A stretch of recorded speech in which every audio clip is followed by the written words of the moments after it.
Әлеуметтік желі қазір оңай болып тұр. Соңғы уақытта біздің зерттеулерімізше онлайн ойындар арқылы да осындай уағыздар жүргізілетіні болған. Енді оның ішінде Free Fire тағы басқа ойындар, сосын жаңа онлайн команда құрылып ойналады да, көбіне жаңағындай көмекке келетін адамдар болады.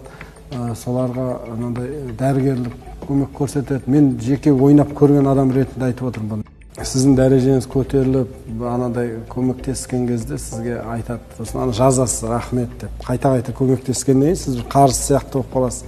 Сонда айтады, бізді Алла қолдайды, уайымдамайды. Сіз қарап тұрсаңыз ол жерде анау неден Балтықтан бір бала, анау Владивостоктан бір бала, Өзбекстаннан бір бала, Қырғызстан сөйтіп қосылып команда жиналып отырады. Бірақ негізі айтылатын уағыздар радикалды, кейде бір жихадқа шақырушы топтарда соның ішінде кездеседі. Сіз тынышталасыз, менің балам компьютер ойнап отыр, үйде әйтеуір шықпайды деп, бірақ онымен кім ойнап отқанын сіз білмейсіз. Компьютерлік ойындар арқылы да осындай уағыз насихаттар жүргізіледі. Жастарда амбиция бар, бірақ көп құндылық жоқ. Сондықтан бұлар жеке басына келген кезде кейде осын бір өзі приключение іздеп жүретін уақыттары, экшенді жақсы көреді. Сондықтан негізгі акцент осы жастарға жасалады.